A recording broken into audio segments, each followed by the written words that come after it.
Bonne journée à tous. Yelena pense qu'il peut ouvrir la porte finale, elle avance doucement et tente une attaque surprise, sauf que ce docteur se débat plus que prévu. Après une petite poursuite, Yelena évite de lui abîmer le visage. Mais un étranglement un peu trop sec lui fait perdre la tête et littéralement, paniqué, le docteur se tire une balle. La mission restant simplement de détruire les données, Yelena ne s'attarde pas, elle fait exploser tout l'étage du laboratoire. Pendant ce temps, son supérieur, Valentina, subit une procédure de destitution. Contrairement à d'autres chefs entourés de héros surhumains, Valentina dirige des agents comme Yelena, Walker ou Ghost. Dans l'ombre, elle mène un programme de sentinelle et, sous couvert d'être directrice d'agence, contrôle secrètement le groupe OXE, dont l'objectif est de transformer des gens ordinaires en personnes dotées de capacités spéciales. Un projet évidemment dangereux, ce qui explique l'enquête du Congrès.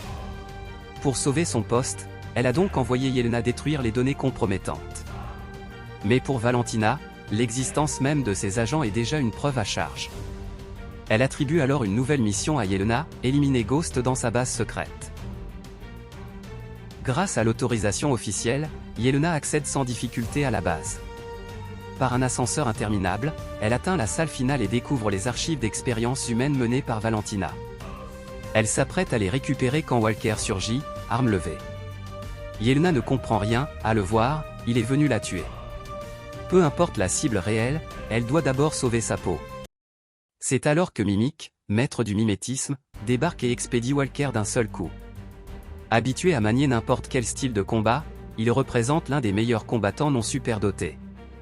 Mais il n'a pas le temps de savourer son entrée, Ghost apparaît derrière lui. Et son objectif n'est pas Walker, mais Mimic. Voilà qui complique tout, chacun a une cible différente tout en devant se protéger des autres. Une vraie barre, Mimic tombe. À ce moment, les trois survivants entendent un bruit. Profitant de la distraction de Walker, Yelena se libère, et Walker récupère le pistolet de Mimic. C'est alors qu'un nouvel énergumène surgit, littéralement depuis une paroi. Un bloc de métal géant s'effondre devant eux et ils se retrouvent tous enfermés. L'homme s'appelle BOB. Il n'a aucune idée de la façon dont il est arrivé ici et les trois autres encore moins. Ils comprennent enfin qu'ils ont tous été manipulés par Valentina. Quant à BOB, sa présence n'a de sens qu'en retournant voir celle qui les a piégés. Ghost tente de traverser le mur pour s'échapper, mais une onde sonore atroce retentit, manquant de les faire imploser. Au même moment, Valentina, loin de ces événements, participe à un gala pour gagner des soutiens et échapper à la destitution. Sauf qu'à côté d'elle se tient le soldat d'hiver, désormais membre officiel du conseil de surveillance. Pour assurer l'éviction de Valentina, il sert à son assistante MEI un verre d'huile d'olive trafiquée, espérant qu'elle lui rapporte des preuves contre sa patronne. Quand MEI rejoint Valentina, cette dernière apprend que Yelena et les autres sont coincés dans la base. Sans hésiter, elle active sur sa tablette le mode autodestruction. Une seconde plus tard, les alarmes virent au rouge, 1 minute avant l'explosion. Ce n'est qu'à cet instant que le groupe cherche désespérément un moyen de s'en sortir. Après quelques coups bien placés, BOB pulvérise le système qui génère les ondes sonores. Ghost traverse aussitôt la porte métallique. Leur petit groupe ressemble à une troupe improvisée, si Ghost décidait de s'enfuir seul, ce serait compréhensible. Pour les autres, c'est un pari risqué, soit ils s'en sortent tous ensemble, soit ils finissent en brochette grillée. Yelena est alors projetée dans un souvenir, l'une des épreuves inhumaines qu'elle vivait enfant dans le programme de la Chambre Rouge. Après avoir attiré une amie dans la forêt, elle devait regarder cette amie se faire exécuter sous ses yeux. Quand les coups de feu retentissent, les deux versions d'elle-même baissent la tête. Mais en relevant les yeux, elle aperçoit soudain BOB. Elle se réveille aussitôt, sa main toujours liée à celle de BOB et c'est l'une des capacités de ce dernier, même si Yelena ne l'a pas encore compris. Très vite, Valentina reçoit les rapports, le plan d'élimination a échoué, et en plus, un certain BOB se trouve maintenant parmi eux. Elle comprend immédiatement qu'il pourrait bien être un sentinelle réussi. Elle ordonne alors à MEI d'envoyer la brigade encercler toute la base. Elle ignore cependant qu'un homme écoute tout, le gardien rouge, le père de Yelena, a entendu ses intentions de A à Z. De leur côté, les 4 évadés sortent de la chambre en flammes. Mais une fois Walker occupé à défoncer la voie de l'ascenseur, ils réalisent qu'ils ne peuvent pas remonter, sans l'autorisation de Valentina, l'ascenseur reste inutilisable. Walker, incrédule, tente l'escalade, et se ridiculise immédiatement. BOB propose alors une idée, puisqu'ils ne peuvent voler, ils n'ont qu'à grimper tous ensemble, bras liés. Ils n'ont pas des pouvoirs extravagants, mais leur condition physique est suffisante pour grimper à 4. Arrivé près du sommet, un nouveau problème surgit, l'ouverture ne laisse passer qu'une seule personne. Et si l'un monte, les 3 autres risquent de tomber. Équipe improvisée oblige, personne ne fait totalement confiance aux autres. Le plus absurde, c'est que BOB n'attend même pas qu'il trouve un plan, pris d'un éternuement, il agrippe tout le monde et les hisse à la force du réflexe.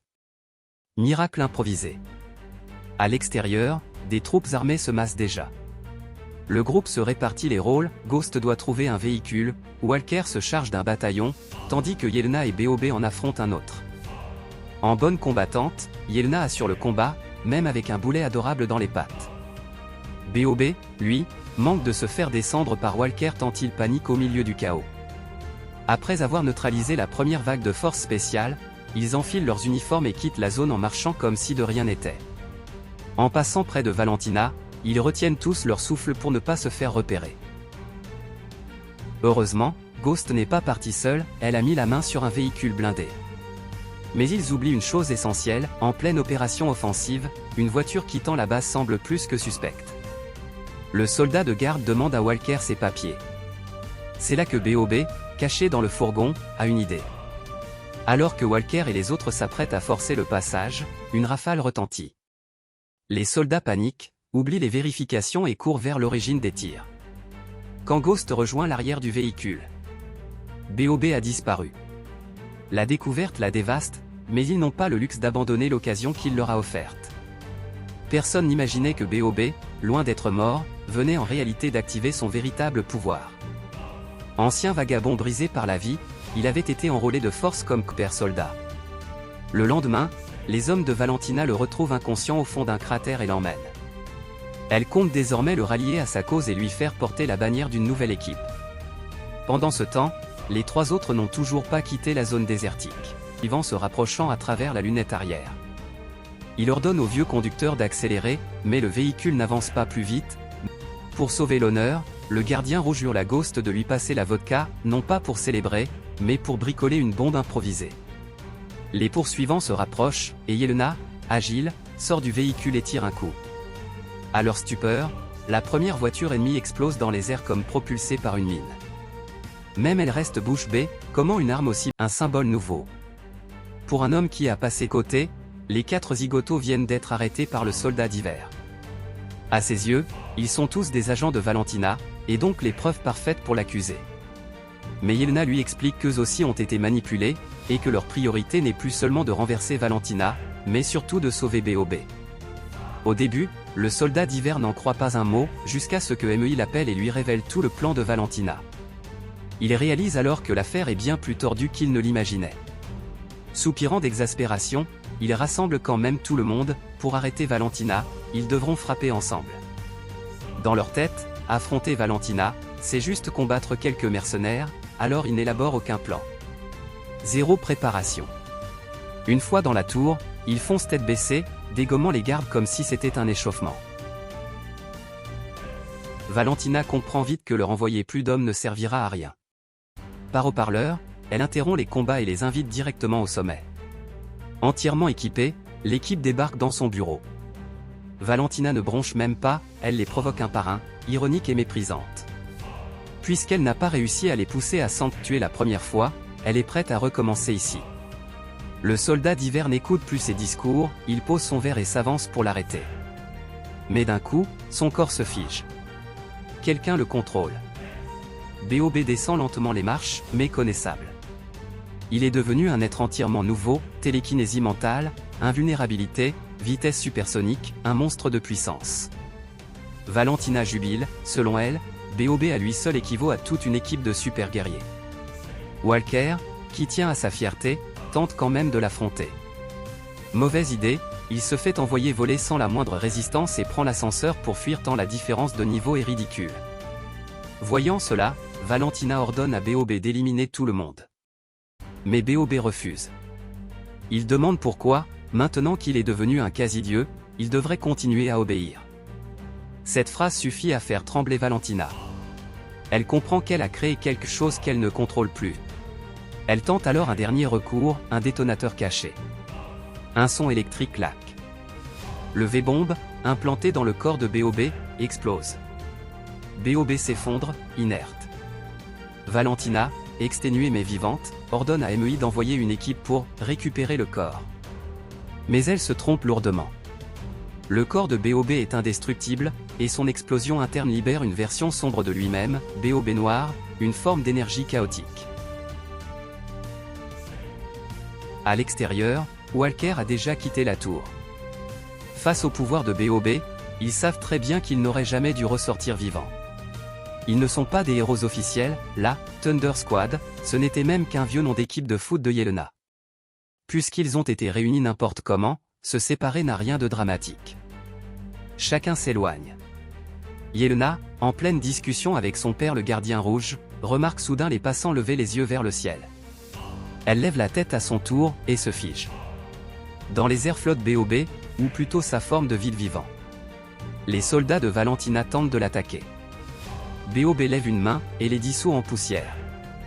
Valentina, effrayée, appelle un hélicoptère. Mais face à BOB noir, tous les appareils ont le même destin, le néant. L'énergie noire s'étend. Des véhicules sont aspirés. Des civils sont en danger. Après des efforts absurdes, Walker parvient à retourner une plaque de béton géante, déclenchant les applaudissements du public. Mais l'horreur continue, tout ce qui reste dans le vide est absorbé. En fuyant, le gardien rouge réalise que Yelena, elle, reste en arrière. Elle avance délibérément vers BOB noir. Sphère noire, elle se retrouve dans les couloirs de ses propres traumas, la forêt de son test, puis la salle d'assemblage d'armes. Chaque transition fracture les murs, jusqu'au moment où elle arrive devant la chambre de BOB. Le vrai BOB. Celui qui est piégé mentalement, elle tente de le ramener, de l'empêcher de s'abandonner à ses démons. Le vide réagit immédiatement, BOB noir veut les enfermer pour toujours. Mais il n'a pas prévu un détail, Walker, appelé « l'immortel », par ses potes, à la peau dure. Quand il rejoint les autres dans l'espace noir, BOB aperçoit enfin une plus horrible du labyrinthe mental. Dehors, le monde entier commence déjà à se dissoudre dans le noir. Ils n'ont plus le choix. Après une course désespérée à travers les salles du trauma, ils atteignent finalement la dernière pièce. Yelena la reconnaît, c'est l'endroit même qu'elle avait détruit lors de sa première mission. BOB révèle que c'est là qu'il a subi ses expériences. Le vide prend forme devant eux, la silhouette noire, calme et inconcevablement puissante. Au sol, seul reste immobile le vrai BOB, prisonnier. Pour sauver Walker, BOB se jette sur son double. Les deux versions luttent violemment. Mais plus ses amis souffrent, plus BOB libère une force inimaginable. BOB noir cesse de riposter, il veut l'absorber, le fusionner et prendre définitivement son corps.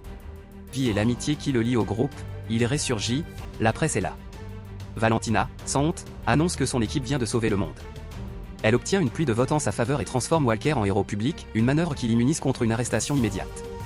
Quelques mois plus tard, Walker rassemble une nouvelle équipe, les Nouveaux Vengeurs. Lors de leur première mission, ils découvrent un vaisseau. Et sur la coque, un symbole que personne n'attendait, celui de la Fantastic Team. Si cette vidéo vous a plu, abonnez-vous, laissez un like, et activez la cloche des notifications pour ne rien manquer de nos prochaines sorties.